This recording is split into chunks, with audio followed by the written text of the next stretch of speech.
And showtime. Ladies and gentlemen, thank you for joining us on the ChannelPro 5-Minute Roundup. We'll look at news, trends, and tips for the SMB channel in 5 minutes or thereabouts. My name is Rich Freeman. I'm executive editor of the ChannelPro Network, one of your co-hosts on this program. With me is the other host of the program, Eric Simpson, who is CIO and Senior Vice President of SPC International, a business improvement and training organization for managed service providers and other IT providers. Eric, how you doing today? Doing pretty good down here, Rich, but I understand that you're getting a little bit of the smoke that we've been having for the last month or so with some wildfires burning, except they're not quite as close to you as they are to me, right? That is exactly right. There are wildfires taking place in British Columbia right now, and the smoke is wafting its way down to Seattle, where I am this week. And I tell you, you look out the window. I live downtown in Seattle. You look out the window much of this week, you'd think that a big fog bank had rolled in, but it's actually smoke from Canadian forest fires. Yeah, we enjoy the ashes that get distributed all over our cars and everything. You know, every year when our wildfires just, crop up to burn more and more of California acreage. Yeah, I've definitely got ash deposits on my car this week too. Just another wonderful treat from the fire season, unfortunately. But why don't we dive into the news? We've got some happier stuff to talk about than forest fires. In particular, we're going to be focusing on two new products from StorageCraft, the BDR vendor. And they're both pretty significant, actually. The first of the two is called Shadow Safe. It's intended ultimately to be the successor to Shadow Protect, which is the well-known BDR product from StorageCraft, which will remain on market, will continue to be supported for some time. But at some point down the road, Shadow Safe sort of takes over for it. It's targeted at, let's call it the lower half of the SMB spectrum. The biggest technical difference from Shadow Protect is that it has support for agentless as well as agent-based virtual machine backups. The other product is called OneSafe. It is targeted at the mid-sized market, so sort of the upper half of SMB. It combines that same kind of BDR functionality you get in Shadow Safe, but it's also got disaster recovery as a service and the OneBlocks technology that StorageCraft acquired along with Exablocks late in 2016. And that is a scale-out on-premises storage solution. And so the complete package is essentially kind of an all-in-one storage platform for mid-sized businesses. Primary storage, secondary storage, data protection, disaster recovery in the cloud, all basically in one package. The thing that both of those products have in common that I think is actually really most interesting about both of them is a single pane of glass management interface called OneSystem. And you think about a company like StorageCraft or any of its competitors, really, and they all have a whole bunch of different systems that they use to back up local workloads, cloud workloads, virtual workloads. And it's pretty much up to the MSP today to decide which of those products they're going to use in which of those use cases.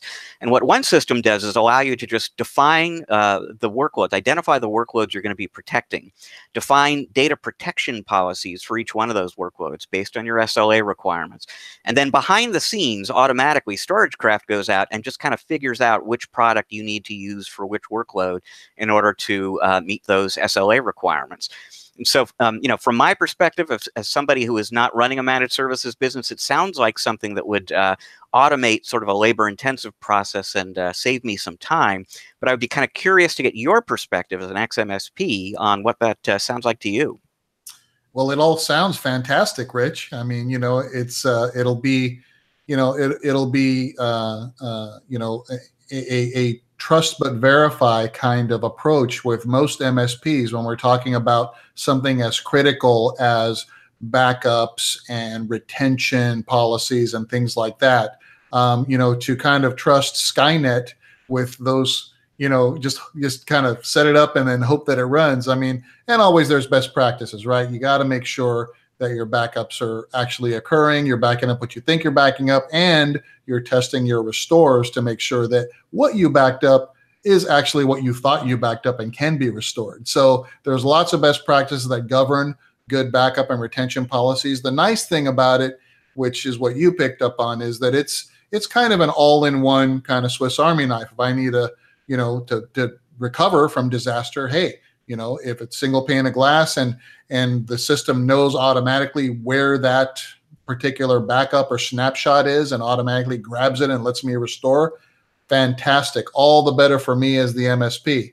I will say that on the enterprise side, it's also a benefit to enterprise CTOs and folks that are looking to replace maybe some aging StorageCraft solution that they've got with some new iron. Give them a chance to leverage some budget, get that capital expense, get that budget line approved, so that we can continue to gain budget every year as CTOs. We know that if we don't ask for budget and if we don't use that budget, then we typically won't have it next year either. So it gives us an opportunity to upgrade to the next evolution of technology through StorageCraft, and hopefully make our jobs all that much simpler. And again, my caveat is trust but verify. Yes, yeah. On the whiteboard, both those products look very impressive. Actually, it'll be interesting to see, how it plays out in the field. Do they live up to the promises StorageCraft is making? And that's something we'll be keeping an eye on. But why don't we dive into your tip of the week, Eric? It has to do with mentoring this time. Yeah. So I was thinking about the help that we provide to partners and that other mentors provide to business owners in helping them grow their business. And I was thinking back to when we, started our IT practice, and we basically, made all the mistakes and bumped our head against the wall. And then through trial and error became one of the first pure play MSPs in the industry. And there really weren't a lot of folks that had done that before us. I mean, we were kind of, bleeding edge and pushing the envelope and testing. And as a result, leading some of the transformation in the industry at the time to managed services.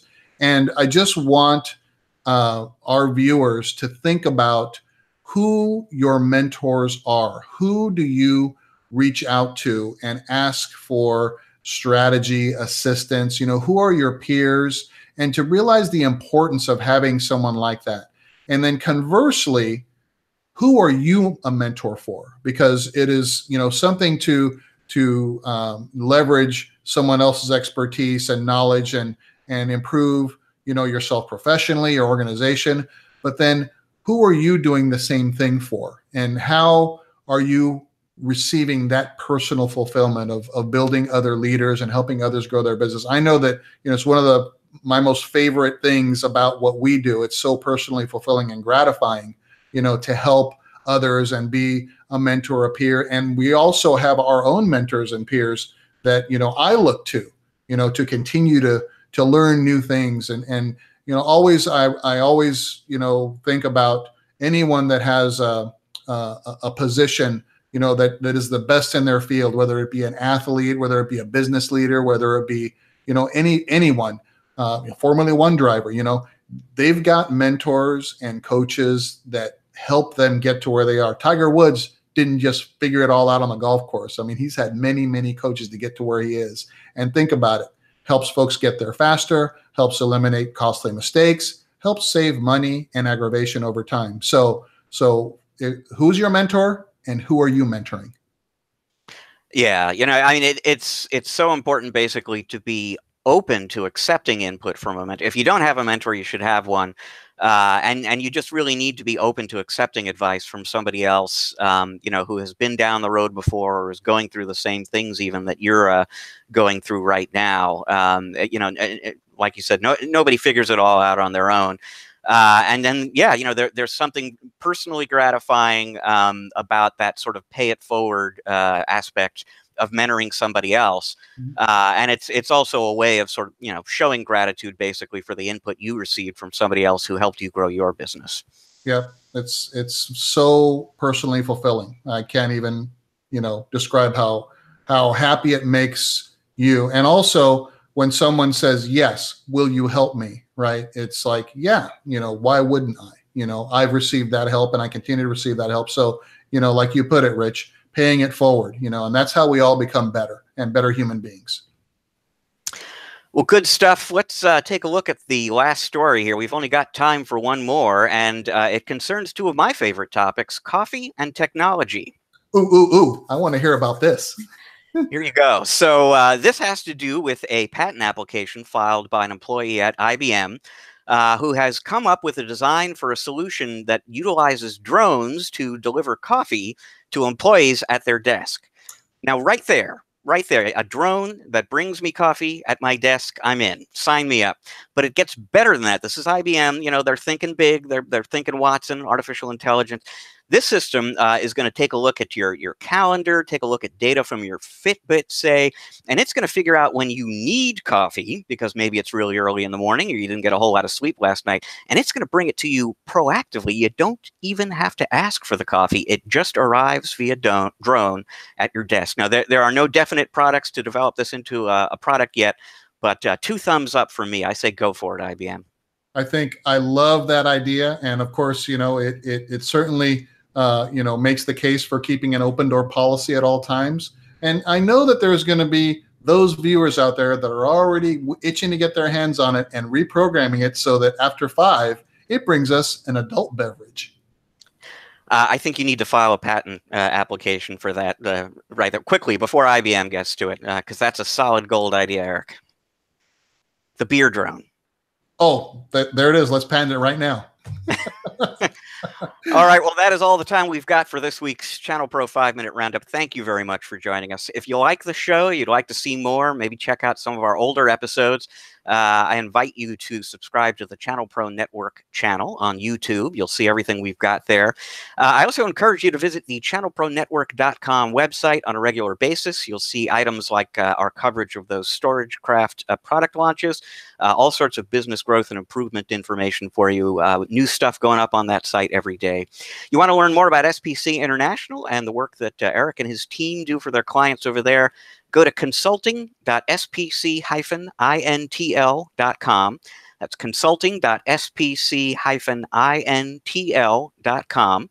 That is all the time we've got this week on the 5-Minute Roundup. We'll be back next week. Until then, enjoy the rest of this week. Eric and I are enjoying the rest of your week already.